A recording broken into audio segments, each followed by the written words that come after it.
All right, it looks like the participants list is slowing down a little. We still have some people joining, but it is 11:02, so we're going to go ahead and jump right in.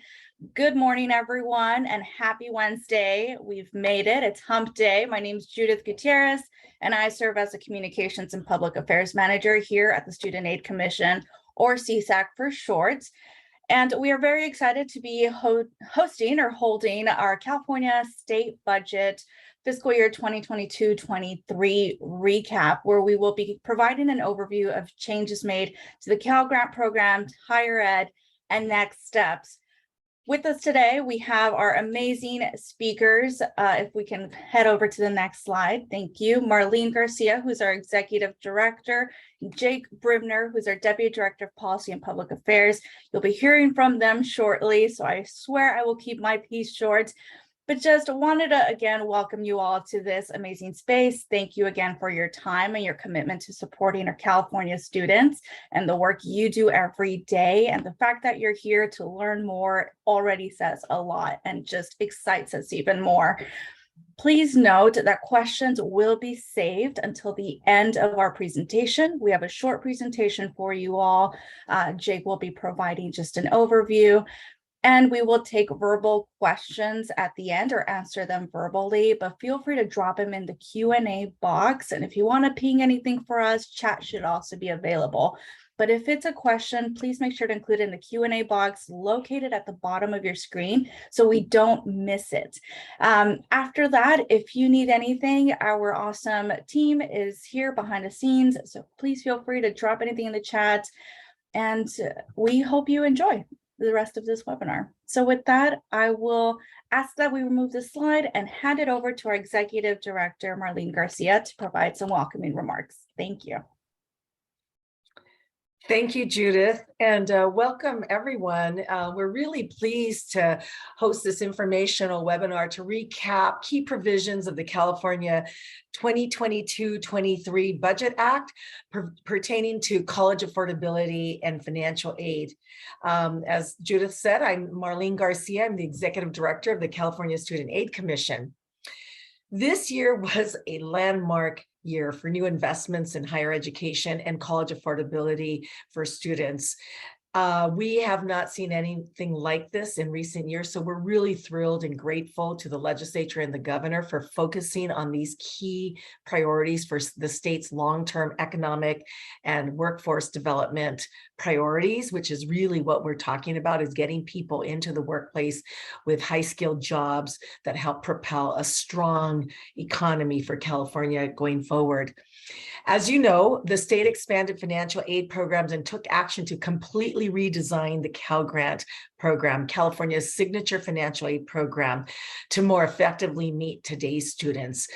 The earlier version was designed in 1955, and we know that a lot has happened in our state and in college and higher education going practices. In just a moment, you're going to hear from Jake Bremner, our Deputy Director of Policy and Public Affairs, who will talk in more detail about the financial aid program expansions and also the commitment to Cal Grant reform in 2024. Our full expectation is that Cal Grant will be funded and will be implemented in 2024, barring some extreme and prolonged economic downturns. We are hopeful that we are moving toward full funding. As a matter of fact, the state has provided the California Student Aid Commission with a $500,000 investment to begin planning and implementation to create that on-ramp to full implementation of Cal Grant reform in 2024.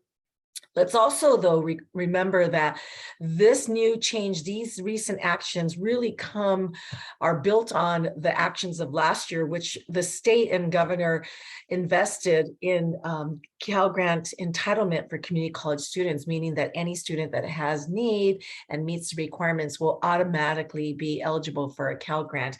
And that has opened up Cal Grant opportunities to about 150,000 more students. So between last year's actions and this year's action, we really have a historic moment where we have been able to state clearly to students that if you have need and you want to go to college, California has invested in you and has invested in your success because your success is our success in the state of California. We would not have gotten here, but for the arduous, gotten to this arduous journey, if we didn't have the full support of partners who have been with us every step of the way. We have so many coalition partners, the students, Campaign for College Opportunity, Unite LA, Ed Trust West, public advocates, and many, many more who were instrumental in keeping this issue top of mind and elevated as a top tier issue for members of the legislature and the governor. Poll after poll underscores that college affordability weighs most heavily on parents' minds about whether they can afford to support their child's college costs. Cal Grant reform has made it easier for families and students to plan and have the confidence that they can pay for college. This is especially important right now. We are facing a very unusual economic environment. I mean, what we have is unemployment rates are at an all-time low. Inflation is at an all-time high. Consumer spending is actually at an all-time high. But shortages in employment are also at all-time highs. So we believe with this combination of investments and changes to Cal Grant and various financial aid programs, we are going to do a better job of targeting assistance to help individuals pursue their dreams through college and to get out into the workforce and fill those jobs, whether they're teaching jobs or tech jobs, STEM jobs, that we are going to be supporting students to be successful and to make California an economic power that it has always been.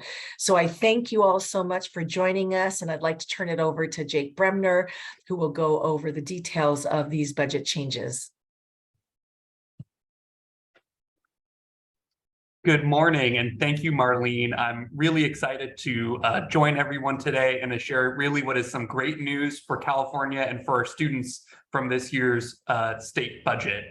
Not only are we seeing what's a tremendous new infusion of resources to help us better serve students in this upcoming academic year and to provide new opportunities that we haven't made available previously as a state, we've also seen, as Marlene noted, this really critical milestone in the work that we've all undertaken to try to establish a state financial aid program through the Cal Grant that reflects the needs of our students today. So I'm going to share a few slides and then look forward to any questions that you all might have on the tail end of the presentation.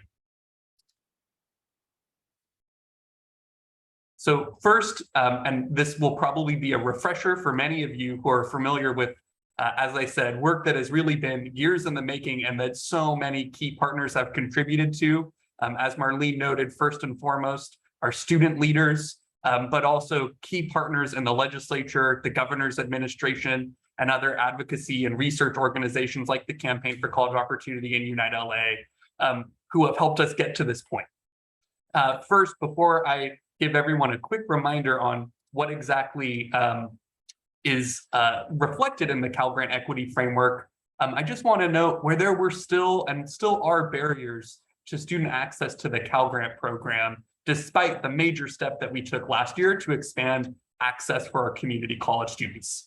While California has the most generous state-based financial aid system in the country, we still have barriers to Cal Grant access that are based on factors outside of a student's financial need or their ability to succeed in higher education and the opportunity for them to benefit from what we all know a post-secondary education or training can provide. Students are still too often disqualified from their Cal Grant due to when they've graduated from high school relative to when they've applied for financial aid and sought to start their higher education. We have still, for our students who are entering four-year institutions, a requirement that to be qualified for an entitlement award, that student must apply for Cal Grant within 1 year of their high school graduation. So really challenges how our adult learners and returning learners can access Cal Grant aid. There's also still a cap on the age that for a student when they're transferring from a community college to a four-year institution. And while last year's community college entitlement program that Marlene spoke to does allow for students who receive their Cal Grant at a community college to take it with them to a UC or CSU. That portability doesn't exist for students who are transferring to a private institution, nor does that guaranteed access for Cal Grant exist for a student who may be eligible for financial aid, but they're not applying for it, or they're not receiving it when they're at a community college. You have to get the Cal Grant first at a community college before you can take it with you through this access point to one of our four-year institutions. So we know that that's still a barrier for too many students, especially given how many students at our community colleges may not be applying for financial aid or choosing to receive it because they're saving their financial aid for when they transfer to those four-year institutions. And then finally, our outgoing community college chancellor, Eloy Oakley, is very fond of saying how the community college system in California is very proud to serve the top 100% of our high school students. It also is our system that provides second chances to so many students who haven't found the right fit in their education journey previously and are coming back later in life, perhaps. We still have, even after this expansion last year, barriers to Cal Grant aid based on the submission of a high school transcript and GPA requirements, a minimum GPA of at least 2.0 in order for students to qualify for Cal Grant Access Award currently at the community colleges. And we know that often procuring that transcript or the GPA requirement itself can be a barrier to too many students who are looking for that opportunity at one of our community colleges. So now transitioning to the solution, I've just identified some of the key gaps in access to the Cal Grant program. We're really grateful that the Cal Grant Reform Act that outlines the equity framework was adopted, as Marlene noted, in this year's state budget. We'll get to what that looks like in just a moment. But again, as a refresher, after consultation through a really rigorous work group process that included segment partners, research experts, students, and other higher education advocates, the solution that was arrived upon was taking what are currently 8 different Cal Grants and instead streamlining those programs down to 2 programs, a Cal Grant 2 for our community colleges that would provide support for non-tuition costs that go beyond the tuition coverage they may already be getting through the Promise Grant program or the California College Promise program, and would also be an access award amount that's connected to changes in consumer cost over time, which I think particularly after this past year, we all know how top of mind that is for not only our students, but really anyone in California. We also then proposed creating a Cal Grant 4 for students who are at one of our public or private universities. That Cal Grant 4 award would provide guaranteed tuition coverage for students at our public universities for all 4 years of their enrollment, which addresses an issue in how students access tuition coverage for their first year in many instances, which doesn't happen under the Cal Grant B for 98% of students who get a Cal Grant B currently. They're not getting their tuition covered in that first year. Cal Grant 4 provides 4 years of tuition coverage at UC and CSU, or provides the current award amounts for students who are at our private institutions. It also would remove any of those barriers I spoke to previously about the date when a student graduated from high school or when they've transferred to the 4-year institution. And I should also note, of course, our Cal Grant 2 for community college students removes the GPA and transcript submission requirement for our community college students, while we made a 2.0 GPA for our students at our 4-year institution settings. Any student who would qualify for the new federal Pell Grant under the Student Aid Index would qualify for a Cal Grant 2 or a Cal Grant 4. So we would be aligning our state-based financial aid system with the new federal financial aid system that's taking effect for the 2024-25 academic year, which will make financial aid not only easier to administer, but more importantly, easier to understand and to predict and anticipate for our students and families so that they could plan for how they're going to be able to finance their education, balance their work, family, and academic responsibilities accordingly. And finally, I'll note we have these tremendous new programs, relatively new, for student parents and foster youth students. These programs provide $6,000 in non-tuition support for students that qualify. And we would, of course, maintain those programs, and in expanding access to the Cal Grant, we also expand access to that additional support for our student parents and our foster students. Now, I'm really pleased to share, as Marlene already spoke to, that this year's state budget, even though these changes wouldn't take effect for students for a couple years, this year's state budget includes the adoption of this policy framework and identifies that 24-25 academic or award years, we call it at CSAC, for the first year in which we would pay out Cal Grant 2 and Cal Grant 4 awards. So this would align us with that new rollout of the shortened FAFSA and the new student aid index that will inform Pell Grant eligibility, as I just spoke to. This came with what some folks are referring to as a revenue trigger, which essentially is just a provision in the state budget that says in May of 2024, the Department of Finance, the state legislature are going to go back and confirm that there is sufficient revenue on a multi-year basis to support this expanded access for what in a single year will be 150,000 more additional eligible students beyond the number we're serving today. Current revenue projections, and this was just confirmed by us by the Department of Finance. Current revenue projections indicate there is sufficient revenue. So as Marlene spoke to, barring any unforeseen circumstances, right now the expectation is Cal Grant reform will be happening in that 24-25 year. And as Marlene also noted, we've already at the Student Aid Commission been allocated funding in this year's state budget so that we can do that important work of adapting our award processing systems, adapting our guidelines and our protocols at CSAC, and working with our institutional partners to make this big pivot at how we organize financial aid in California, so that when students start to apply for financial aid for that 24-25 award year, they actually start to apply as early as October of 2023. So we are going to, as we move toward that date, we're already starting to work and have conversations on what we need to do at CSAC and with our partners to hit this deadline and make sure that we are positioned to pay out this new Cal Grant 2 and Cal Grant 4 starting in 24-25. Now, there's more Cal Grant news that takes effect a little bit more immediately, and I want to make sure I share with you all as well. There's great news in this year's budget for our students at private nonprofit institutions. Not only did the 22-23 budget provide additional funding to increase the award amount for students who are enrolled in this sector, raising the award amount maximum per student to $9,358. This year's budget also takes those two programs that I spoke to for our students with dependent children and for our current and former foster youth students, and adds to eligibility the students who meet those profiles, are members of those populations, and are enrolled at a private nonprofit institution.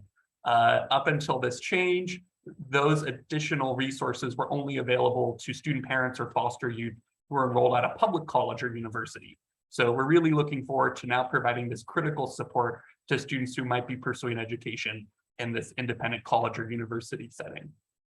And then finally, many of you would be familiar with a provision of existing law that connects the award amount for students enrolled at private nonprofit institutions to the ability for that segment to admit students who transfer into an institution with an associate degree for transfer. And this is really in an effort to align our institutions around a single transfer pathway, which will help students complete their programs more promptly at the community college and have great sets of options available to them when they're choosing where to transfer. And this year's state budget modifies that requirement a little bit to ensure that moving forward, the number of transfer students that we're expecting our private nonprofit institutions to admit is connected to the enrollment of the overall number of transfer students. But it maintains that requirement moving forward. Now, those are just the Cal Grant changes, which are already really significant and a lot for us to be excited about at the Student Aid Commission. Of course, we are also very proud to administer several other programs that are serving students in important ways this year and moving forward, several of which are really new or are really new ways of thinking about some programs with which you might have already been familiar. The first one I'll speak to is our middle class scholarship program. Really, this year is the first year that we're rolling out and debuting what folks have referred to as a 2.0 version of the middle class scholarship. Previously, this program had been targeted on the tuition costs for students that might not be getting help with their tuition at a UC or CSU through the Cal Grant program. And in last year's state budget, the 2021 budget actually, there was a policy change that was indicated, but not yet funded, to really pivot this program in a dramatic way to serve many more students and to address the total cost of attendance for those students. So rather than focusing just on students who don't receive a Cal Grant, this new 2.0 version of the program is going to serve all students below the income ceiling, which is at about $200,000 actually. Whether they get a Cal Grant or they don't get a Cal Grant, they will qualify for assistance through this program now. That means that we will be serving more like 360,000 students at our public universities instead of 57,000. So huge growth in the number of students as we bring in our Cal Grant recipients to receive this additional form of support. The other major change it makes is to move away from a focus on just covering a percentage of tuition cost based on a family's income, and instead to looking at the total cost of attendance. So factoring in those non-tuition basic needs expenses that we know weigh so heavily for students and families, including our Cal Grant recipients.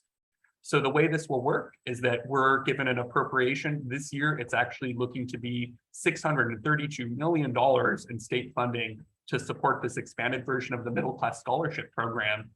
And while it's not going to cover the total cost of attendance for all our students in this first year of the program, what it will do is cover a percentage of the total cost of attendance for all students who are eligible to receive a middle class scholarship award now. There are expectations that for a parental or family contribution for students who are making over $100,000. And this is also a last dollar program. So it takes into account what is the remaining unmet need after students receive Cal Grant, any federal financial aid, or any institutional aid. MCS then helps cover that gap so that students, after having a contribution based on their ability to work or take out loans to cover a portion for themselves, MCS 2.0 is going to help cover that remaining gap. So not only do we see this huge new infusion of resources, over $500 million in additional funding beyond what we were funded for MCS last year, there's also a provision that indicates on a one-time basis next year, the intention of the legislature and governor to increase funding for middle class scholarship even further. So a lot to talk about with middle class scholarship, and most importantly, many new dollars going out to students at our public universities. And now another really new iteration of a program that may be for some folks a new way of thinking about another long-standing program, kind of similar to MCS.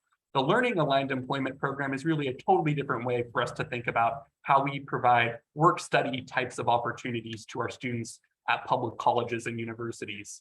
This program was also established in last year's state budget, which provided at that time $200 million, which we further supplemented in this year's state budget.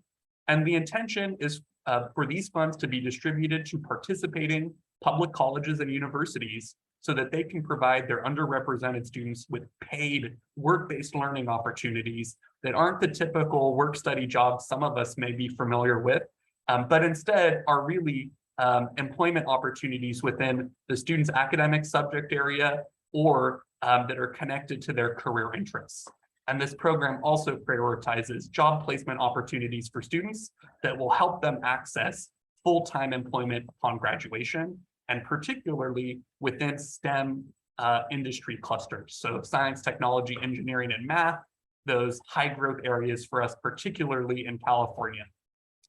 This year's budget follows through on part of the agreement from last year to provide another additional round of one-time funding to bring the total amount of resources for learning aligned employment to $500 million, which we are looking forward to distributing to our participating colleges and universities very soon. And we are in the process of just confirming that final list of which campuses are going to be participating in this program. Right now, we have 97% of colleges and universities or public institutions in California participating in this program. And the share of resources to each campus will be based on the share of Pell Grant students that are being served at that campus out of all of the participating institutions. So we're looking forward to this year being the launch of the program, getting these resources out to our colleges and universities, and then starting to work with employers to bring these opportunities to students, not just on campus, but also to nonprofit or private sector employers who are also eligible to participate in this program to host student workers, so long as they have an agreement confirmed with their local campus partner, and they work out what the wage coverage is, which varies from program dollars, varies based on the type of employment setting in which the student has been placed. Now, I want to shift to another program that we're really proud to administer at the Student Aid Commission, and provides a different way for some students who may not be able to access employment opportunities. This program provides a different way for our California DREAM Act filers, many of whom may be undocumented. This California DREAM Act Service Incentive Grant Program provides them with an opportunity to earn some funds while contributing to community service and helping build their professional skill set and resume, even if that's not through employment. What this program does is it will, this year, now provide $4,500 to students that complete 300 annual hours of community service. This is an increase from $3,000, which is the number of the amount of funding we gave to students this past year, and will be available to students at our institutions where these students are completing those service hours. There were several other changes made so that we could expand access to this program. There were a couple issues with how the student eligibility was constructed initially, and that this has been a program that's trying to target our most financially vulnerable students, our Cal Grant B recipients. But at the University of California, students who might be eligible for a Cal Grant B or a Cal Grant A, they're advised to opt for the Cal Grant A to get their tuition covered for all 4 years of their UC enrollment. As I spoke to earlier, the Cal Grant B, actually for 98% of Cal Grant B recipients, they're not getting their tuition covered that first year. So this meant that even though these students financially are identical to a student who's a Cal Grant B recipient, if they've been understandably advised that the Cal Grant A is more beneficial to them, these students technically weren't eligible to participate in the California DREAM Act Service Incentive Grant Program. So we've made that change so that now if a student's a Cal Grant A recipient, but they have that financial profile of a Cal Grant B student, they're going to be eligible to participate in this program in the upcoming year. Additionally, there was language in the program's initial design that meant that if a student was enrolled part-time, let's say they're enrolled half-time, but they're completing that same number of community service hours, 300 hours per year, because they're enrolled half-time, we had to prorate the award amount that the student could receive. So for completing the same number of hours, a part-time student was only getting paid a part of their award. Instead, this year's budget removes that proration language so that if a student completes their hours and they have unmet financial need, they're going to still qualify for the full $4,500 amount, which we think is a really important change to, again, expanding access and making this program more inclusive for the population it's intended to serve. And then finally, to make sure that no dollar is going to waste in this program and that it's providing as much support as it can to our students that don't have the same access to employment or federal financial aid resources, any dollars from the Service Incentive Grant Program that go unused are going to be redirected to the UC and the CSU for purposes of providing DREAM loans to students who qualify for those at their campuses. Really important to make sure that that program is sustainable and continues to provide access to affordable financing options that these students can't get through federally subsidized loans, and provide a really important alternative to racking up credit card debt. Now, I want to shift to a different kind of service and a different kind of grant program we're administering at the Student Aid Commission, the Golden State Teacher Grant Program. Some of you may be familiar with this. This is our program through which we provide awards of $20,000 to students who are in qualifying professional preparation programs.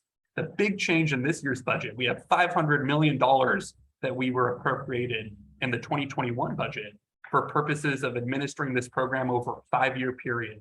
We've just gone through year 1, and we know that there's an opportunity for us to do more, to serve more students, and to really help address what we know is a critical staffing shortage at so many of our schools throughout California. And what this year's budget does is make a number of changes to, again, as we just did with the service incentive grant, expand student access to this form of support. So previously, this program was limited just to students who were in teacher credential programs and were moving into high needs fields, high needs subject areas. What's happened now is the state budget's made a change in recognition that this staffing shortage is really widespread and that we have these dollars available to deploy to help us address this urgent need. We will instead be able to now serve any student who's in a teaching credential program or a pupil personnel services programs, which leads to so many of those positions on school sites that may not be in a classroom, but are so important to the success and the well-being of our students when you think about mental health roles and counselors. As long as these students commit to teaching at a priority school, which is defined by a Department of Education based on the number of low-income English language learner and foster youth students, if they commit to teaching at that priority school and they're earning one of those credentials, and they will be at that school site or one of those priority schools for 4 years over an 8-year period, those students now qualify. So we've removed this limitation based on the subject area in which a credential candidate will go, but we've maintained that focus on trying to really direct these resources, direct this new talent and these new aspiring educators and key support staff to direct them to our school sites serving the most low-income foster youth and English language learning students. We've also made another technical change that we thought was really important at the Student Aid Commission, so that before students enroll in their program, they can be notified that they are going to be eligible to receive a grant, and then that they're going to be able to utilize that grant over a multi-year period. So they'll get that $20,000, but now they could use it over a 2-year period. So they don't get 2 cracks at the apple and get 2 rounds of $20,000, but you can now spread that $20,000 across multiple academic years. The last thing I'll note, students or district interns that may already be working at a local education agency and may already be in a classroom and helping in that way and also learning how they can move forward in the profession. Those individuals are also eligible for this so long as they are at one of those priority schools and make that commitment to 4 years of service over an 8-year period. Now, already a lot to cover, but while we're talking about K-12, of course, we have to talk about another upcoming major opportunity for us to work with our K-12 partners around really a totally different approach here in California to how we're going to make sure students leave high school knowing what financial aid is available to them and having been offered assistance to apply. So California, this upcoming fall, is going to join several other states and now setting an expectation that if you're a graduating senior from one of our high schools in California, our schools are required to make sure that they either help you apply for financial aid or they've given you an opportunity to opt out from applying for financial aid. We at CSAC are referring to this now as our all-in campaign to make sure that we're doing everything we can, that we're all in this together and all of our students are turning in those forms to apply for financial aid. We at the Student Aid Commission requested some resources and staffing support so that we can be that partner to our high schools taking on this new role through our training efforts and through our outreach efforts. We also wanted to make sure that our outreach programs through the Student Opportunity and Access Program, our CALSO projects, that where these programs exist in the Inland Empire, and we're about to see their funding eclipse.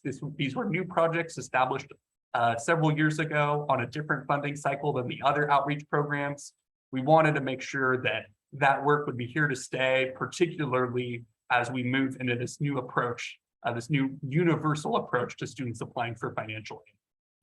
So we were really grateful to see an infusion of $2.4 million to make sure we can maintain those CALSO projects in the Inland Empire.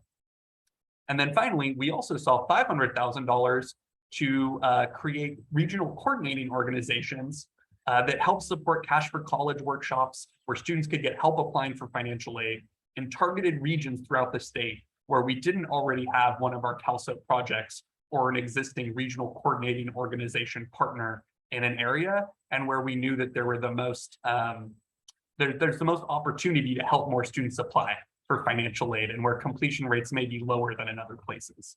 So we're really grateful to see that and to see our ability to expand Cash for College access, to work with more partners throughout the state we support. Now, finally, there's a lot here, as you see, in terms of financial aid investments, new resources to help students access financial aid that's been provided directly to the Student Aid Commission and for which we're really excited to help implement. However, I would be remiss if I didn't at least point to 5 other key investments or policy changes around financial aid and access to resources for our students as they're looking to go into higher education one day, or as they may be trying to access resources this upcoming year. So while I can't answer details about each of these specifically, since there aren't programs we'll have the privilege to administer at the Student Aid Commission, I can say that there will be $250 million more in funding for student success completion grants for our community college Cal Grant recipients who are enrolled in 12 units or more at a community college. This is going to allow us to increase the award amount for those students who receive the grant, but also to make sure that we can serve more students as we've dramatically expanded access to Cal Grant and thus made many more students eligible for this completion grant assistance.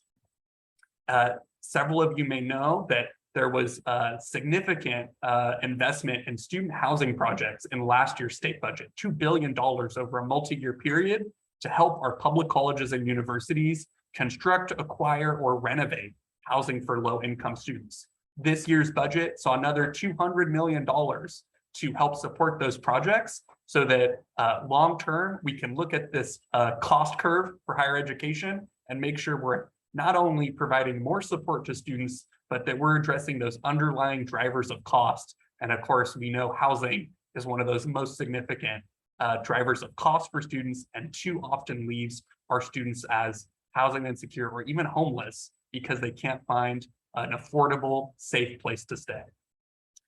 We also, in last year's budget, saw the creation of a new college savings account program, Cal Kids, implemented by the Scholarship Investment Board to provide every low-income English language learner or foster youth student with a $500 child savings account while they're still in our K-12 schools, with even more resources if they're a foster student or if they're homeless, another $500 for those students.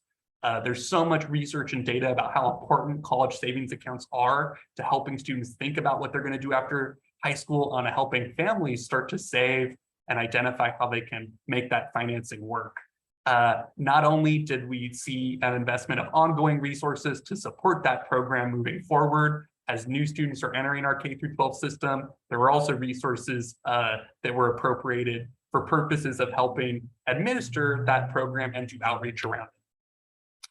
And then finally, 2 more investments I want to make note of at our community colleges, $25 million to expand access to the College Promise program, not our BOG fee waiver promise grants. This is the other program that provides funding to districts so that they can choose how they want to leverage resources, perhaps for purposes of waiving tuition and fees for students who are enrolled full-time and previously who were first-time students and now can also serve returning students in covering their tuition and fees so that they can send a clear message about access to our community colleges, which we know is so important when we think about enrollment declines that we've seen recently, but how critical the training opportunities there are and how many students there are who maybe started college but didn't quite finish it a few years ago, but now we're trying to bring back and trying to make sure that they can access the upskilling and reskilling opportunities at a community college. And then finally, we'll come back to our AB 540 undocumented students who can't access the same kinds of support that their peers do. This year's budget saw another $20 million for emergency aid for AB 540 students at community colleges to make sure that our college partners are equipped with those flexible funds to help students who can't access some of the other forms of support that are available to their peers. Now, what's next? I've covered a lot in what just happened here in the budget, but just to recap and frame what we see as our next steps at the Student Aid Commission, we already noted the work to implement Cal Grant reform begins now. We have resources that were appropriated this year so that we can start to adapt our technology. The Student Aid Commission will also be convening our segment partners and other key stakeholders to discuss what we all need to do collectively to be ready to implement this as students start to apply for financial aid in 2023 for that 24-25 award year. We also are already making the changes and have been working on making the changes for that new middle class scholarship 2.0. It requires a totally different way for the Student Aid Commission to process how students are eligible for the program. It also requires a different kind of data flow between our segments and CSAC, as we now need that institutional aid data to understand what unmet needs students have left that MCS is going to help cover. So we've been making those changes. We'll be positioned to pay out the new 2.0 program this year. We're also making the changes to reflect those Cal Grant enhancements for our students at private nonprofit institutions. That will also take place for this year for the 22-23 award year. I mentioned the Learning Aligned Employment Program earlier, and that those funds are going to be distributed to campuses for this year. Campuses have actually 9 years. They have until 2031 to use these funds and to provide these work-based learning opportunities to students. So we're looking forward to seeing how our campuses are going to make this available to students. But we also want to make sure that our employers have an opportunity to work with their campuses to create these partnerships and to provide some really important off-campus opportunities to students that are really going to position them for success after they graduate and give them that career experience that we know they're looking for. I also spoke to another piece of implementation work happening this fall around the All In campaign, how we're working with our K-12 schools to help take on this new role of working with our students to apply for financial aid. We at CSAC will have a lot of materials coming out shortly. We already have a landing page on our website where our partners can access resources, and we will continue to update as we have more materials and support available. And of course, we will continue to conduct statewide virtual Cash for College workshops to help students apply and work with our local partners to bring more workshops and in different places to our high school students and work with them in a new way to reflect this collective all-in effort. And then finally, we welcome any support and partnership in helping get the word out to our aspiring educators, folks who want to support students at school sites through the Golden State Teacher Grant Program, and also to our California Dream Act students about opportunities to serve in their communities and to receive financial recognition for that through the California Dream Act Service Incentive Grant Program. So we have a lot on our plate at the Student Aid Commission, but that's a sign of what's really been a tremendous state budget and investment in California students and in our future through the 2022-23 State Budget Act. And I just have to again echo Marlene's gratitude to our policymakers, Governor Newsom, our legislative leadership, and all of our partners who helped advocate and identify the need for these resources for helping get us to this point. So with that, I believe we will now go to our Q&A. Thanks, Jake. We have a couple questions kind of queued up for you. One, how does the Cal Grant reform timeline align with federal changes to the FAFSA application? Yeah, that's a great question. So this has been a little tricky to navigate through the state budget process where we're always looking 1 year out. We're looking for cost projection purposes on a multi-year basis, but the 22-23 state budget, as you would expect, funds programs for the 22-23 academic year. But we know that FAFSA simplification is coming at us very soon. Students will start to apply through the new shortened FAFSA, as I mentioned earlier, in October of 2023, in order to access financial aid for the 24-25 award year. So our new Cal Grant 2 and Cal Grant 4 system, we want to roll out in that same financial aid cycle where students are applying for the student aid index for the first time, so that we can work with our campus partners to roll out together a new federal student aid system and a new state student aid system. So what this change does, and in adopting this policy framework in this year's budget and giving us the resources to start implementation, It allows us to work on that concurrent rollout so that rather than having multiple years of big changes in financial aid, we're rolling them out together and in a clean way. So this syncs up really nicely with the timetable and vision for the shortened FAFSA and for this new student aid index to take effect that will help more students predictably understand what financial aid is available to them. That is the premise of the student aid index, and also in large part the premise of our Cal Grant equity framework. Thank you. How do changes to the Cal Grant interact with the middle class scholarship? Yeah, so the exciting part here is that the middle class scholarship is going to continue to provide that non-tuition support to students who might already be getting their tuition covered through the Cal Grant program. Right now, because of those gaps and cracks in access for students at UCs and CSUs to the Cal Grant program based on their age or when they transferred or when they entered the institution as a freshman and when they graduated from high school, you have a scenario in which students are getting different kinds of Cal Grant access and different kinds of MCS support, despite having maybe identical financial profiles. So what this change is going to do is allow us to have more contiguous, clear, and predictable tuition coverage through the Cal Grant. And then for students who are already getting the Cal Grant, middle class scholarship 2.0 support to sit on top of that and help address their non-tuition costs, in addition to institutional aid and federal financial aid. And then for our students who are above the Pell Grant threshold, they will continue to receive middle class scholarship if they're below the income ceiling to help address their tuition and non-tuition expenses alike through the MCS program.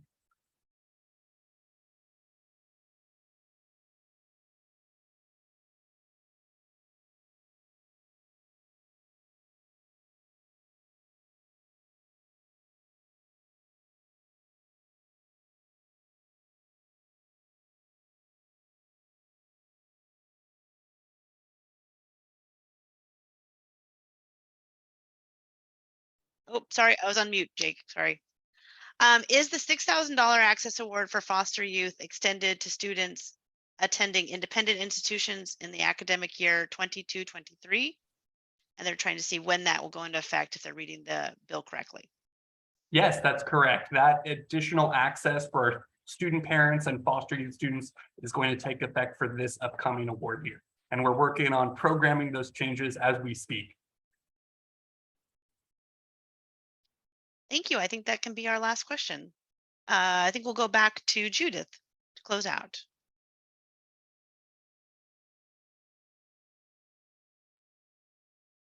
Thank you, Alex. We'd love to give our executive director an opportunity to close us out and just thank everyone for being here. So I'll hand it over to Marlene. Thank you, Judith, and thank you, Jake and Alex. We are so glad you were able to join us today. I know most of you are familiar with the work that we've been doing, but we want you to know how much we value that partnership. It's going to take a lot of work to implement these ambitious initiatives, particularly Cal Grant reform. So we really look forward to working with all of you. And again, thank you to our legislative partners, our partners in the governor's office, and all of the coalition members who with us all work together to make these initiatives and this new investment available to students of California. So thank you all and have a wonderful day.